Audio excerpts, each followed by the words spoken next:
Saved by radio, loved by the world.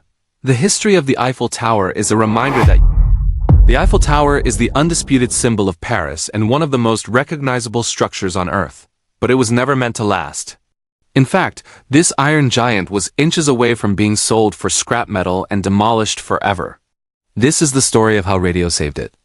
The year was 1889.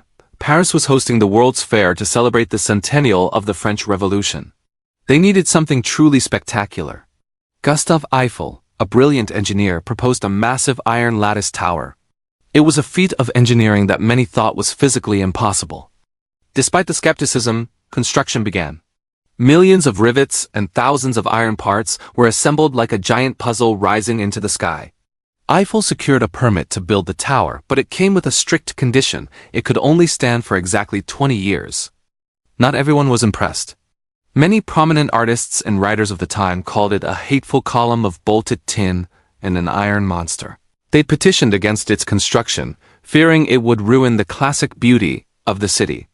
To them, it was an eyesore that needed to go. As the 1909 deadline approached, the city began making plans for its dismantling. The demolition crews were already being organized to tear it down. Inside City Hall, officials debated its fate. The tower was expensive to maintain, and many still wanted the skyline returned to its original state. Gustave Eiffel knew he had to find a way to make his tower indispensable. He began promoting it as a giant scientific laboratory. He encouraged experiments in meteorology, aerodynamics, and physics.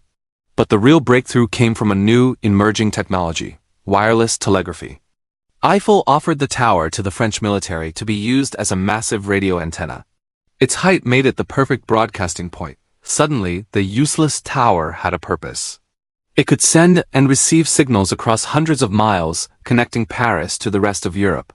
During World War I, the tower's radio station became a vital military asset.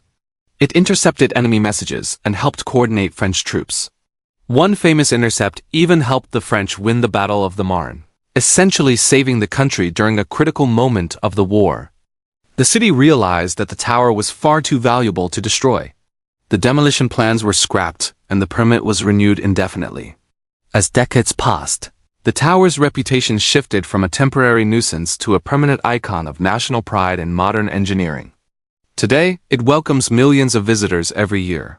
It stands as a testament to the fact that innovation can turn a temporary structure into a legacy. Without the radio, the skyline of Paris would look very different today. The tower that was meant to be temporary became eternal. Next time you see the Eiffel Tower, remember, it wasn't just built to be beautiful. It was built to survive against all odds.